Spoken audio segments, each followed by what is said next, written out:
الرحمن الرحيم الحمد لله رب العالمين والصلاة والسلام على أشرف الأنبياء والمرسلين خير المبشرين والمنذرين سيدنا وطبيب نفوسنا وشفيع ذنوبنا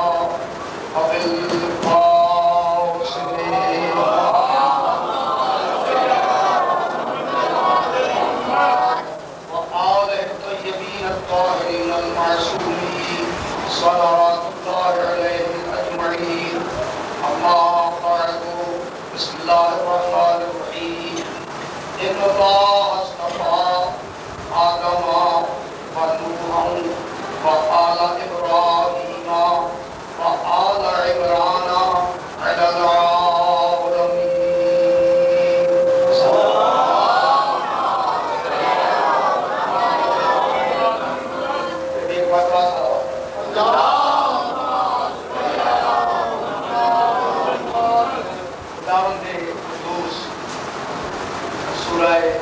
آل عمران ارشاد فرما رہا ہے ان اللہ اصطفیٰ تحقیق اللہ نے چن لیا ہے سبحان اللہ تحقیق اللہ نے چن لیا ہے اچھا میں نے آخر کیا اور وقت بھی تھوڑا ہے تو ایک خاص باتیں میں آپ تک پہنچا سکتا ہوں اس طرح وقت ہے تحقیق اللہ نے چن لیا ہے کنہیں چنا ہے آدم جناب آدم جناب آدم کو خالق نے چنا ہے اور سب سے پہلے انہیں چننا ضروری ہے اس لیے کہ یہ بشر نہیں بلکہ ابو البشر ہے نوع بشر نے بعد میں آنا ہے کیا کہہ رہا ہوں جو نوع بشر ہے اس نے بعد میں آنا ہے اور کیا نتیجہ نکلا ہے جناب سب سے پہلے انہیں چنا جناب آدم علیہ السلام کو خالق کو چننا چاہیے تھا کبھی تو مخلوق پیدا ہی نہیں ہوئی ابھی مخلوق پیدا نہیں ہوئی مخلوق سے پہلے رہنما کا چننا ضروری ہے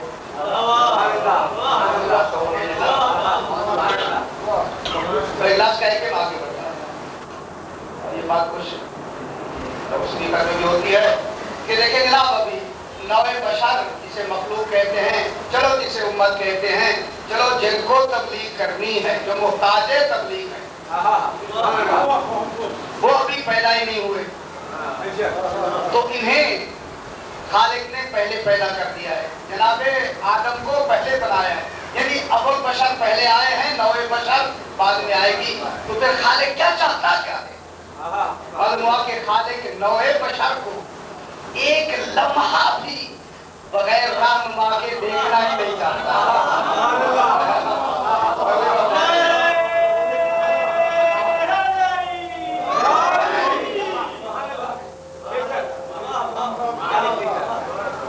پہلے پیدا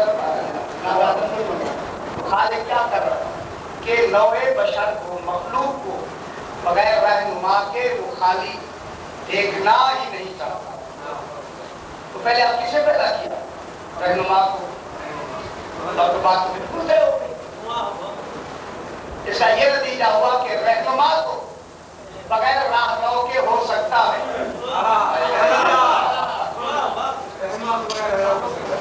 ابھی پیدا نہیں ہوئے راہنما جو ہے وہ ابھی پیدا نہیں ہوئے رہنما پہلے پیدا ہو گیا اس کا کیا مطلب ہوا کہ رہنما کو بغیر رہنما کے رہ سکتا ہے راہنما بغیر رہنما کے نہیں رہ سکتے تمہیں دور تک چلی جائے کہ میں جملہ کہہ کے آگے بڑھتا ہوں کہ سنت الہی کے خلاف ہے کہ رہنما تو رہنما کے بغیر نہیں رہ سکتے رہنما رہ سکتا ہے رہنما رہ سکتا ہے لیکن رہنما نہیں رہ سکتے آپ ایک بات دور تک نہ چلی جائے جملہ کہہ کے آگے بڑھتا ہوں کہ وہ کیا حق ہوگا اس مذہب کی حقانیت کی کیا دلیل ہو سکتی ہے کہ جن کے راہرو تو موجود ہوں مگر ان کا رہنما موجود نہ ہو. ان کی دلیل کیا ہوگی؟ کانیت کی کیا دلیل ہوگی؟ وہاں کانیت کی دلیل ہی نہیں ہوگی. اس کا رہنما تو موجود ہے اور رہنما موجود نہیں ہے. وہ مذہب کہاں ہو سکتا ہے؟ حقی مذہب وہی ہوگا جن کے رہنما بھی موجود ہوں اور رہنما بھی موجود ہوں.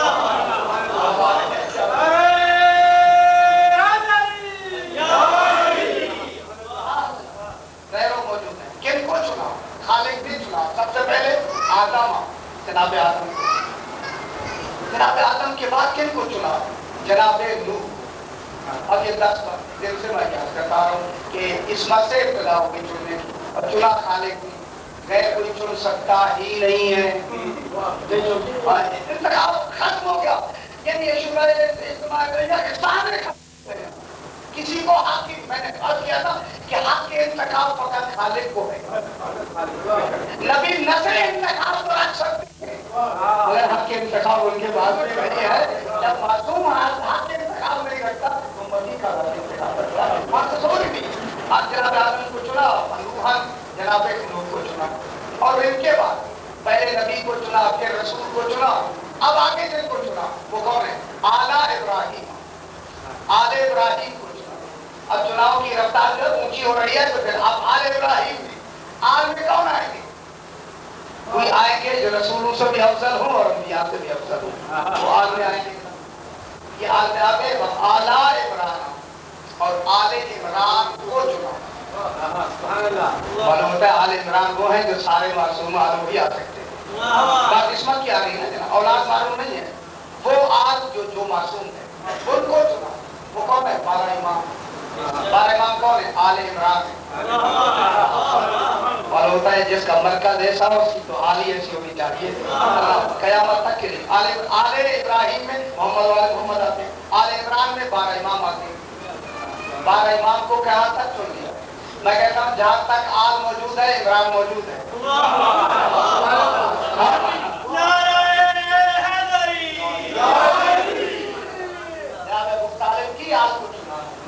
اب 12واں کون ہے؟ آل ابو طالب علیہ السلام ہے یا نہیں؟ نام کی آل ہے یا نہیں؟ جس کی وجہ سے ساری دنیا کا نظام قائم ہے. آپ کی آل قائم تو موجود ہے. ان کو چلا کیا سجرا عالمین میں سے. اب ساری باتیں 15 منٹ کیا لگے، 15 منٹ میں مسائل کرنا ہے. میں اتنا کہوں ان کو بنا کے خالق نے مرکز راکی میں نے عرض کیا کہ یہ خزینہ عصمت بن کے آئی. یہ دستے قدرت بن کے آئے. وَبِيَدِهِ مَلَكُوتُ كُلِّ شَيْءٍ. یہ خزینہ ملکوت ہے. آج میں تشریح درج کیا یہ نفس محمد مصطفیٰ علیہ السلام کو ہے خزینہ ملکوت ہے. یہ خزانہ ہے اور اس قسمت کا اظہار نفس سے ہوگا. وہ نفس علی مرتضیٰ علیہ السلام اس سے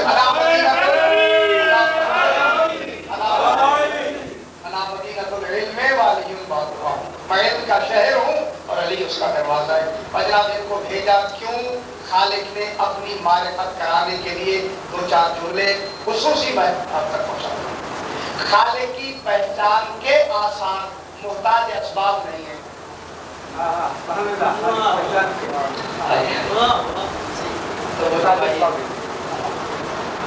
خالق کی معرفت کے دلائل آثار محتاج اسباب نہیں ہے.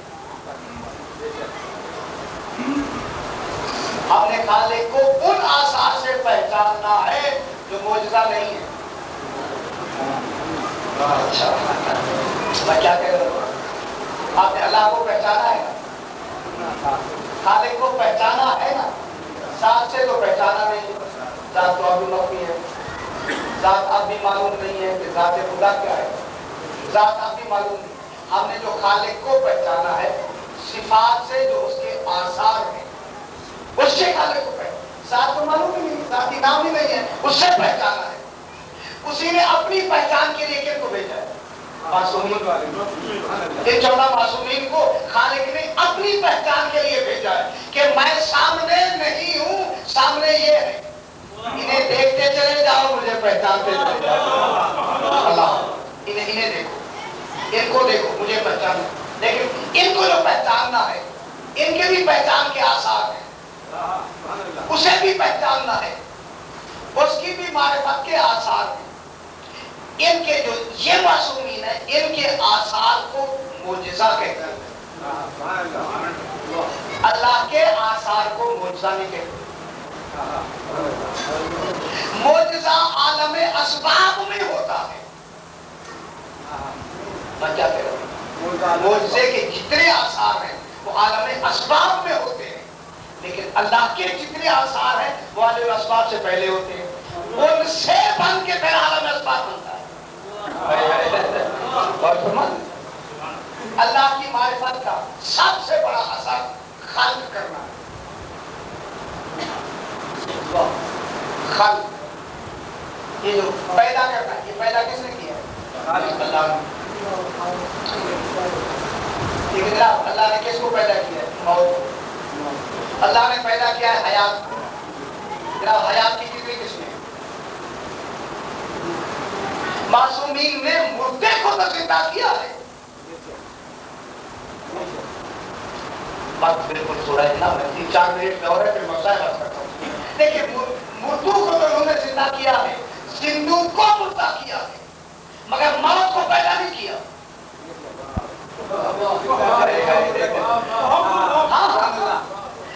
حیات کو پیدا نہیں کیا، موت سے حیات بدل دی ہے، حیات کو موت سے بدل دی، موت کو حیات سے بدل دینا، یہ بدل دینا عالم اسباب میں ہے، لیکن موت کو پیدا نہیں کیا، حیات کو پیدا نہیں کیا۔ یہی فرق ہے مخلوق اور خالق، یہ فرق ہے۔ مخلوق کے کمالات عالم اسباب میں ہوتے ہیں، خالق کے کمالات عالم اسباب سے پہلے ہوتے ہیں۔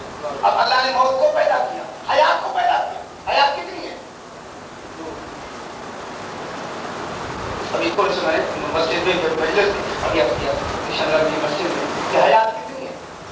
ہماری یہ حیات ہے جو اس ہوا کے ماتحت چل رہی ہے، آکسیجن سے یا نائٹروجن سے جو کچھ گیسیں ہیں اس سے آپ زندہ ہیں، اس کی زندگی کو حیات کہتے ہیں۔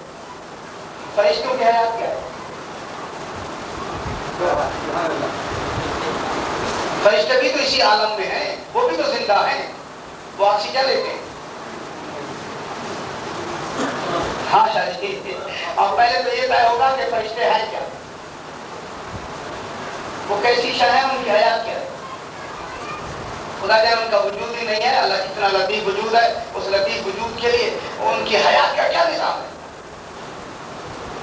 اچھا جن آگ سے پیدا ہوئے ہیں ان کی حیات کیسی؟ یہاں بھی تو موجود ہے نا جناب، ساری چیزیں موجود ہیں اس جگہ۔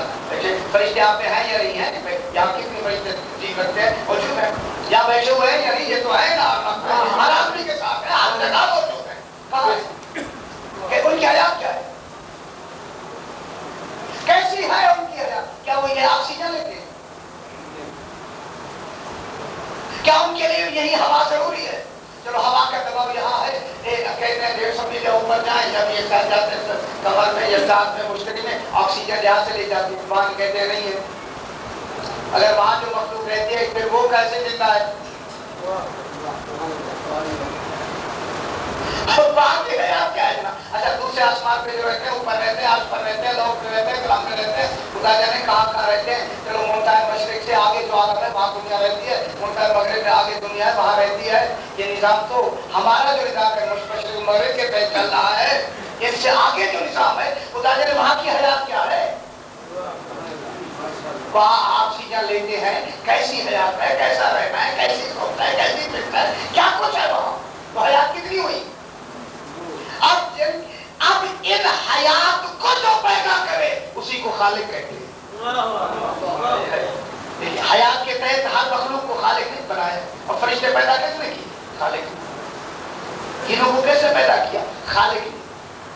فرما لہذا ہم نے اللہ کو ان کے آثار سے جو اسباب سے پہلے ہیں انہیں ہوا کیسے پیدا کی؟ ہوا کیا ہے؟ ائمہ طاہرین نے ہوا پہ تصرف رکھ کے ہمیں اپنے معجزات دکھائے ہیں، ہوا کو پیدا نہیں کیا، پانی پہ حکومت کر کے دکھائی ہے، پانی کو پیدا کر کے اپنی معرفت نہیں بتائی، آگ پر حکومت کر کے کہ آگ جلتی بھی رہے اور جلائے بھی نہ، تصرف تو رکھتے ہیں لیکن آگ کو پیدا کر کے اپنی معرفت نہیں کرائی۔ پیدا کرنا خالق کا کام ہے، موت کو خلق کرنا اللہ کا کام ہے، حیات کو پیدا کرنا اللہ کا کام ہے۔ اللہ کے آثار معرفت اور ہے، معصوم کے آثار معرفت اور ہے۔ معصوم کے آثار کو معجزہ کہتے ہیں اور اللہ کے آثار کو کمال کہتے ہیں۔ یہ فرق ہو گیا، ان کے آثار کو کیا کہتے ہیں؟ کمال۔ ان کو کیا کہتے ہیں؟ معجزات۔ لیکن ان کے معجزات کیا ہے؟ خالق عادت ہے، خلاف عقل نہیں ہے۔ ایک مرتبہ صلوات پڑھیں اللہ، پھر بھی ایک مرتبہ صلوات پڑھیں اللہ۔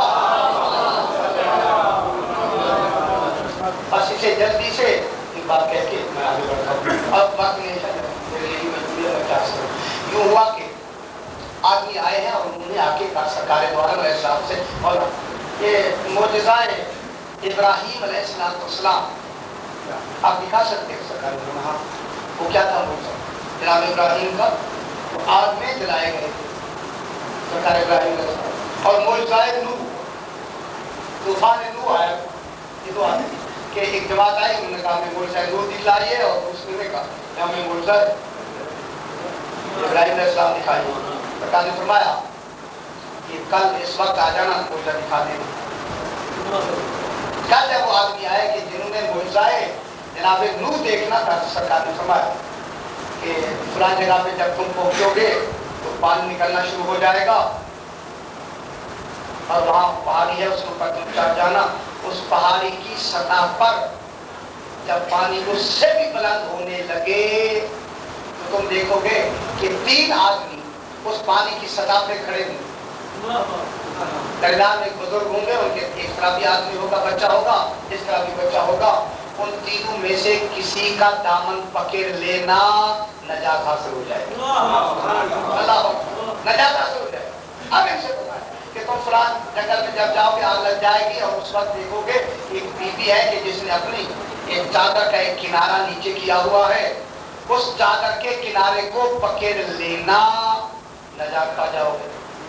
اب طوفان نوح والے کہتے ہیں وہاں پہنچے، پانی نکلنا شروع ہو گیا، اب اتنا پانی ہو گیا کہ ہمارے جہاں پانی پر تھے اس سے بھی پانی اونچا ہونا شروع ہو گیا۔ تو اب ہم نے کیا دیکھا کہ پانی کی سطح پر ایک شخص ہے، اور اس نے بلند آواز سے ندا دی ہے، خذوا بیدی، کہ میرا ہاتھ پکڑو، وبید ھذا الطفلین، ان 2 بچوں کا کسی ایک کا ہاتھ پکڑ لو، نجات پا جاؤ گے۔ لوگ کہتے ہیں کہ ہم آگے بڑھے، آگے بڑھ کے کسی نے کسی کا ہاتھ پکڑا، کسی نے کسی کا ہاتھ پکڑا، کسی نے کسی کا، نجات پا گئے۔ اب آگے دوسرا، جب وہ کہتے ہیں کہ آپ وہاں پہنچے تو آپ نے دیکھا کہ ایک بیوی ہے جس نے اپنے چادر کا کونا نیچے کیا ہوا ہے، اور ندائی کی اس اور بیوی کے چادر کے کونے کو تھام لو۔ اب جو ہم نے ہاتھ لگایا وہ ختم ہو گیا اور ہم نجات پا گئے۔ اب پلٹ کے جب واپس آئے سرکار کے پاس، یہ بات مکے میں ہو رہی ہے، مدینے میں نہیں۔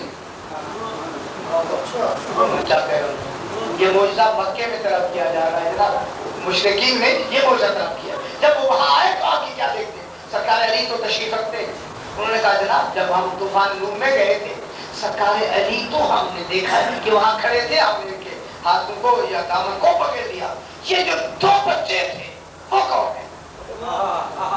سرکار نے فرمایا وہ میرے نواسے حسن اور امام حسین ہیں، ابھی اس دنیا میں آئے نہیں ہیں۔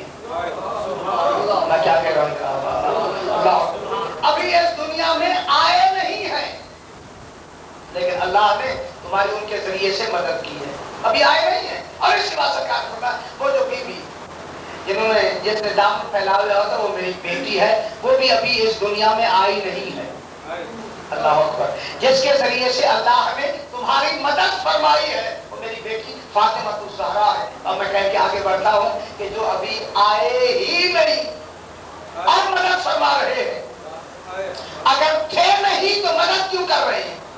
موجود ہیں نا، اس دنیا میں موجود تھے تبھی تو مدد کر رہے ہیں، لیکن باطن میں تھے، ابھی ظاہر میں نہیں آئے، خلق ہو چکے ہیں۔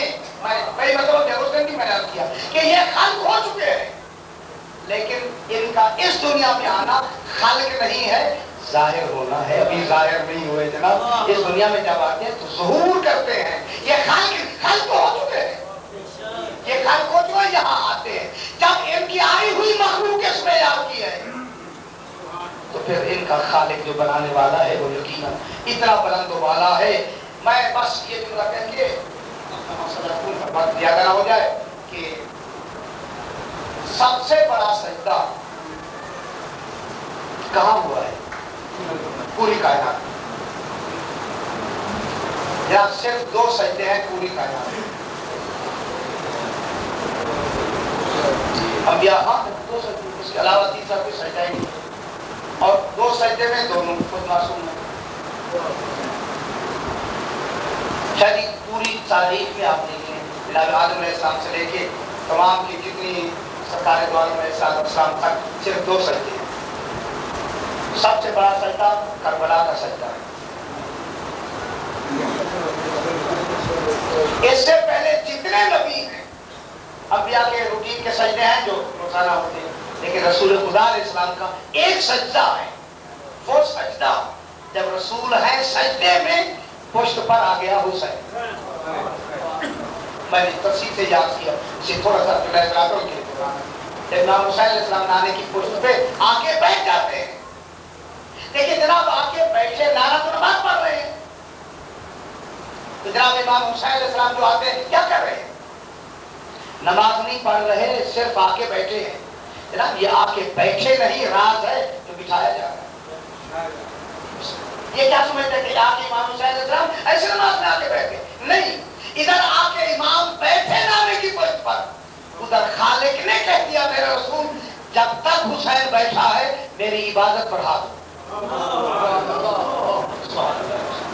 عبادت بڑھاتے جاؤ، تصور حسین جب تک میرا حسین عبادت بڑھوانا چاہتا ہے بڑھا۔ ابھی تو بچے ہیں، بڑے تھے ابھی بچے ہیں جناب، جتنی چاہے عبادت بڑھا دو۔ اب میں نے کئی بار بات کیا کہ کمال عبادت تو پہلے ہی تھا، رسول تو کمال عبادت میں نماز پہلے ہی پڑھ رہے تھے، کون سی کمی تھی؟ لیکن پھر یہ کون سا کمال باقی رہ گیا تھا جو امام حسین بڑھانا چاہتے ہیں؟ اللہ، یہی سجدہ کربلا ہے کہ رسول کے اس سجدے کو کربلا کے سجدے کے برابر کرنا چاہتا ہے حسین،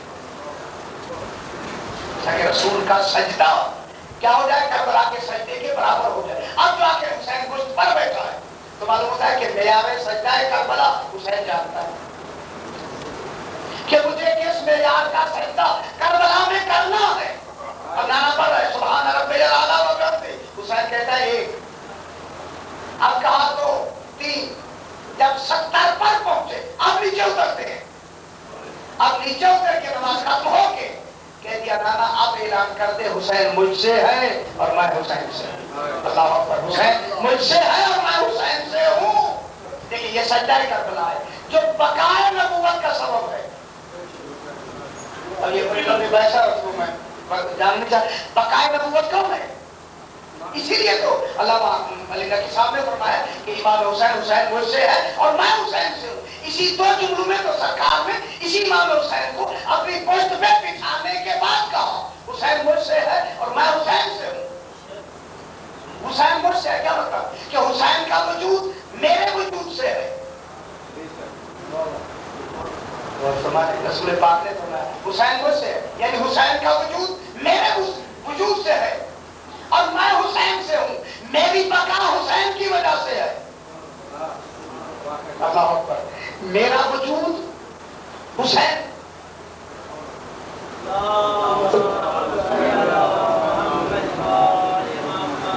ایک مرتبہ سوال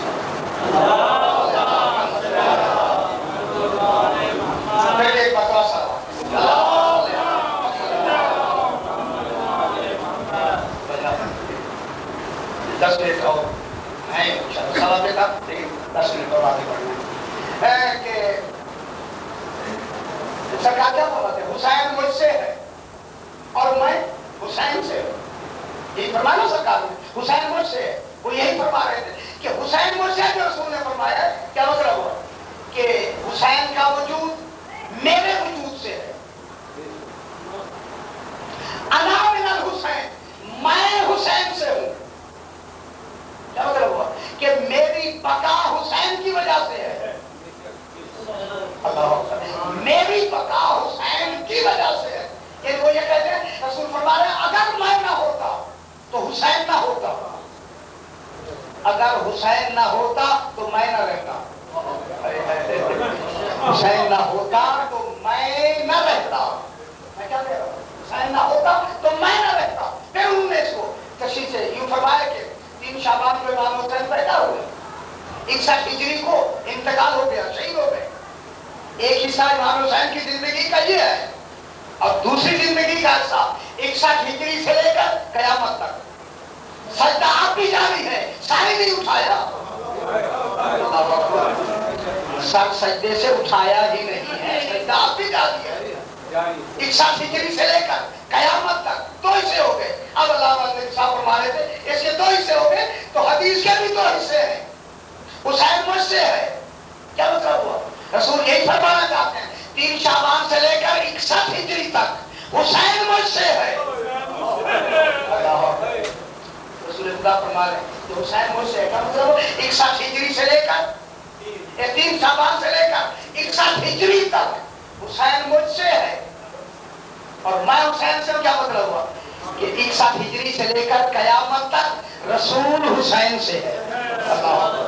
کہ رسول کی بقا کا, نبوت کی بقا کا سبب ہی حسین ہے. نبوت کی بقا کا سبب حسین. لیکن فرمائے جو کربلا میں سجدہ ہوا, آپ کیا سمجھتے ہیں کیسے سجدہ ہوا کربلا میں؟ 1950 زخم لگے ہوئے ہیں. 3 دن کی نہیں 4 دن کی پیاس ہوتی ہے. کوئی لاشا کہیں سے اٹھایا ہے؟ نہ کوئی لاشا کہیں سے اٹھایا ہے. میں لفظ کہہ کیا کرتا ہوں کہ جناب عون اس وقت کہاں دفن ہے؟ کربلا معلیٰ سے 10 کلومیٹر دور ہے جناب عون. یہ کن کے بیٹے ہیں؟ جناب زینب سلام اللہ علیہ کے اور محمد بڑے بیٹے ہیں جناب عون. محمد چھوٹے ہیں. جب یہ دونوں لڑکے بھائی لڑنے کے لیے گئے تو جناب محمد تو کربلا ہی میں شہید ہو گئے, لیکن جناب عون لڑتے ہوئے وہاں تک گئے. جب امام حسین علیہ السلام اسی عون کی محمد کی لاش لے کر آتے ہیں اور پھر تیاری کی لے جانے کے لیے کہ عون کو لایا جائے, تو سر جناب زینب نے کہا حسین یہ میرا بیٹا ہے, اتنی تکلیف نہ کرے, تھکا ہوا ہے حسین, میں جانوں اور میرا بیٹا جانے, اتنی 10 میل جائے گا اور 10 میل سے لے کے آئے گا. حسین تم اتنے دن کا پیاسا بھی ہے اور اتنی لاشیں اٹھانے والا ہے, خدا جانے کتنا تھکا ہوا ہے حسین. اور پھر میں بتاتی ہے کہ جتنی انصار تھے ان تمام کی لاشیں امام ذوالجلال یا گھوڑے کے لے کے آتے ہیں, لیکن جتنی بنی ہاشم شہید ہوئے ان کی لاشیں پشت پہ اٹھا کے حسین, جتنی بنی ہاشم شہید ہوئے ہیں ان کو کیسے اٹھا کے لائے؟ اپنے سینے سے لگا کے اٹھا کے اپنے کندھے پہ اٹھا کے امام حسین نجی شہداء میں لاتے ہیں. اب جو اتنی لاشیں اٹھا کے آنے والا 3 دن کا پیاسا بھی ہو, جب اس کی صبر کی انتہا دیکھیں. اب آ گیا وقت آخر, جب نہ جناب اکبر رہے, نہ عباس رہے, نہ عون, کوئی بھی نہیں رہا, تو اب آیا خیمے کے دروازے پر. آ کے امام نے ایک سلام پڑھا, یا زینب. زینب قبول فرمائے, کوشش فرمائے کہ 2-4 آنسو آ جائیں, شبیر و جناب بھی برابر ہونی. امام آئے نا پہلے رہا, اب خیمے کے باہر والے دروازے پر, خدا کرے آپ جا کے وہ خیمہ کار دیکھیں. امام آئے نا, امام نے زور سے ایک ایک کا نام لیا, یا زینب. عرب میں دستور ہے وہ پڑھتے ہیں, وَيَا أُمَّ كُلْثُومَ وَيَا أُمَّ رُبَابَ, یا سکینہ, جتنے شہداء تھے ان کے نام لیے. آخر نے کہا یا فِزَّةٌ الْجَارِيَةٌ عَلَيْكُنَّ مِنِّ السَّلَامِ.